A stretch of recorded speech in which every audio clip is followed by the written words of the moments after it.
AM news కి స్వాగతం. నంద్యాల జిల్లా ఆలగడ్డ పోలీస్ సబ్ డివిజన్ నూతన డీఎస్పీగా కొలికపూడి ప్రమోద్ బుధవారం పదవీ బాధ్యతలు స్వీకరించారు. ఈ సందర్భంగా డీఎస్పీ ప్రమోద్ కు సబ్ డివిజన్లోని పోలీస్ అధికారులు సిబ్బంది ఘనంగా స్వాగతం పలికారు.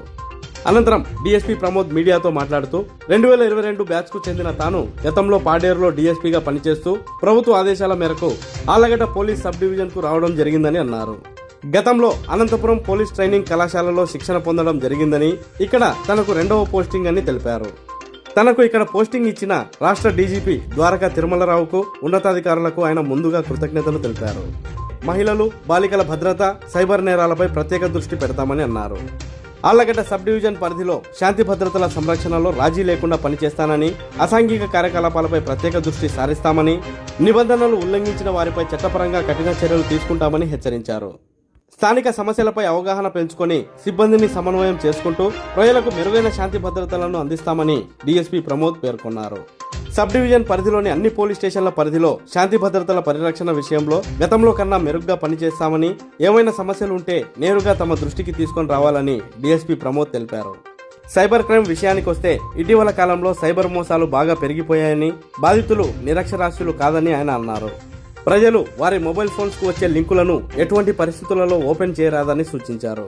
ప్రజలు ఏదైనా డబ్బులు పోగొట్టుకుంటే వెంటనే 1930 టోల్ ఫ్రీ నంబర్కు కాల్ చేయాలని, అప్పుడు పోలీస్ అధికారులు నేరగాళ్ల బ్యాంకు ఖాతాలను ఫ్రీజ్ చేయడం జరుగుతుందని అన్నారు. నేరగాళ్లు కొల్లగొట్టిన డబ్బును డ్రా చేసుకోవడం, వేరే ఖాతాలలోకి మళ్లించుకునే లోపే చర్యలు తీసుకుంటే బాధితుల డబ్బు సేఫ్టీగా తిరిగి అందే అవకాశం ఉందని డీఎస్పీ ప్రమోద్ వివరించారు. నా పేరు Pramod, deputy superintendent of police 2022 batch. ఈరోజు 22 జనవరి 2025 రోజున ఎస్డిపిఓ ఆలగడ్డగా బాధ్యతలు స్వీకరించడం జరిగింది. నాకు ఈ బాధ్యతలు ఇచ్చిన గవర్నమెంట్కి మరియు గౌరవనీయులైన డీజీపీ సార్ శ్రీ ద్వారకా తిరుమలరావు గారికి నా ప్రత్యేక ధన్యవాదాలు. అలాగే కొత్త డిఎస్పీగా బాధ్యతలు చేపట్టిన నేను ఈ ఆలగడ్డ రిలేటెడ్ మేజర్గా నా ఫోకస్ వచ్చేసి బేసిక్ పోలీసింగ్ మీద ఉండటం జరుగుతుంది. అలాగే శాంతి భద్రత related any law and order issues వీటన్నిటి కూడా కంట్రోల్ చేయడానికి proper actions will be taken. And అలాగే there will be zero tolerance on crime against women and any illegal activity which effects common man. We will take proper and prompt action. Thank you. మా బ్యాచ్లో ఒక 5 పీపుల్కి attachment postings ఇవ్వడం జరిగింది. అలా నేను పాడేరులో work చేశాను for 2.5 months as an SDPO attachment కింద. తర్వాత పాడేరు నుంచి రిలీవ్ అయ్యి ఈరోజు ఆలగడ్డ సబ్ డివిజన్ బాధ్యతలు స్వీకరించడం జరిగింది.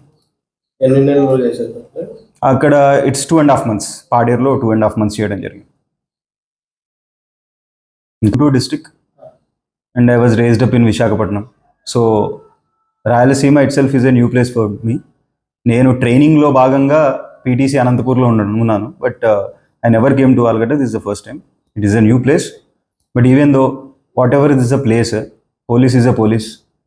పోలీస్ ఫంక్షన్స్ ఎక్కడైనా సేమే.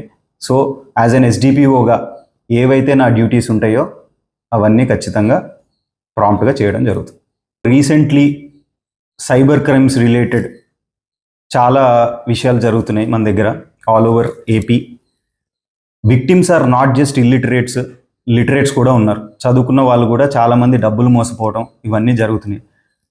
యాజ్ ఎ పోలీస్ ఆఫీసర్గా నేను ప్రజలకి చెప్పేది ఏంటంటే, ఈజీ మనీ కోసం ఎప్పుడు ఆశపడద్దు. ఎవ్వరూ మనకి రూపాయి ఉచితంగా ఇవ్వరు. ₹1 పెడితే 10 రూపాయలు వస్తాయి, ఈ క్లిక్ చేస్తే మీకు ఇంకా ఎక్కువ డబ్బులు వస్తాయి, లేకపోతే ఏదో గిఫ్ట్ వస్తుంది, ఇలాంటి లింక్స్ ఎట్టి పరిస్థితుల్లో ఎవ్వరూ ప్రెస్ చేయొద్దు. ఎనీ ఫేస్బుక్ లింక్స్ కానీ లేకపోతే ఎనీ అన్నోన్ లింక్స్ ఎవ్వరు కూడా ప్రెస్ చేయొద్దు. ఇన్ కేస్ ప్రెస్ చేసినట్లయితే పొరపాటున వాళ్ళు డబ్బులు పోగొట్టుకుంటారు. ఇది అందరికీ తెలిసిన విషయం. ఒక్కసారి డబ్బులు పోగొట్టుకున్న తర్వాత చేయాల్సిన ప్రక్రియ ఏంటంటే 1930 అనే ఒక టోల్ ఫ్రీ నెంబర్ మీరు వెంటనే చేసినట్లయితే, ఏదైతే మీరు డబ్బులు పోగొట్టుకున్న ప్రాసెస్ వాళ్ళకి చెప్తే ఒక సైబర్ కంప్లైంట్ అనేది రిజిస్టర్ అవుతుంది. రిజిస్టర్ అయ్యి ఎక్కడైతే పోగొట్టుకున్నారో దట్ కన్సర్న్ పిఎస్కి వాళ్ళు రిట్రైవ్ చేసి పంపిస్తారు. దాని తర్వాత చేయాల్సిన యాక్షన్ మేము చేస్తాం. కానీ ప్రజలు ఒక్కసారి జరిగిన తర్వాత వెంటనే 1930 గనక కాల్ చేయకపోతే వచ్చే ప్రాబ్లం ఏంటంటే, ఫర్ ఎగ్జాంపుల్ ఒక సైబర్ క్రైమ్ చేసిన వ్యక్తికి డబ్బులు వచ్చినాయి అని అనుకుందాం. డబ్బులు వచ్చిన తర్వాత వెంటనే ఆ అకౌంట్లో డబ్బులు ఉంచుతాడా? ఉంచడు. మీరు గనక ముందే 1930 కాల్ చేసి చెప్తే ఆ అకౌంట్స్ని వెంటనే ఫ్రీజ్ చేయడం జరుగుతుంది. ఫ్రీజ్ చేస్తే నెక్స్ట్ ప్రాసెస్ ద్వారా తిరిగి మీ డబ్బులు వచ్చేటట్టు మీకు మేము చేసే అవకాశం అనేది ఒకటి ఉంటుంది పోలీస్కి. ఇన్ కేస్ మీరు ఈ రేపు చెప్దాంలే తిరిగి డబ్బులు వెనక్కి వస్తాయిలే అనే ఆలోచనలు మీరు పెట్టుకుంటే ఆ డబ్బులు రావడం మనకి చాలా కష్టం. సో ప్రజలకి మేము విన్నవించుకునేది ఏంటంటే, any crime, not just cyber crime, A crime జరిగినా వెంటనే పోలీసులు గనక మీరు సహకరించినట్లయితే, వచ్చి వెంటనే కంప్లైంట్ ఇచ్చినట్లయితే మేము కూడా యాక్షన్ తీసుకోవడానికి చాలా ఈజీగా ఉంటుంది. ఇట్స్ కాల్డ్ గోల్డెన్ అవర్ అంటారు. ఆ ప్రాపర్ టైంలో మీరు కనుక పోలీసులకి ఇన్ఫర్మేషన్ ఇచ్చినట్లయితే మా యాక్షన్ కూడా ప్రాంప్ట్గా క్లియర్గా తీసుకుంటే we can retrieve it back. Not just cyber crime, any గొడవలు రిలేటెడ్ కూడా మీరు కనుక ముందే ఇన్ఫర్మేషన్ మాకు ఇచ్చినట్లయితే దాన్ని తొందరగా సాల్వ్ చేయడానికి మనకు ఒక అవకాశం ఉంటుంది. ఏ గొడవ గ్రూపులతో స్టార్ట్ అవ్వదు. ప్రతి గొడవ ఇద్దరు మనుషులతో స్టార్ట్ అవుతుంది, తర్వాత అది గ్రూప్ అవుతుంది. ఇద్దరు మనుషులతో ఉన్న గొడవప్పుడే మాకు ఇన్ఫర్మేషన్ వస్తే మేము అక్కడికి వెళ్ళి సాల్వ్ చేసే అవకాశం ఉంటుంది. సో ప్రజలకి మా సైడ్ నుంచి యాజ్ అ పోలీస్ రిక్వెస్ట్ ఏంటంటే, ఎక్కడ ఏం జరిగినా వెంటనే మా దృష్టిలోకి తీసుకొచ్చినట్లయితే it will be very very helpful.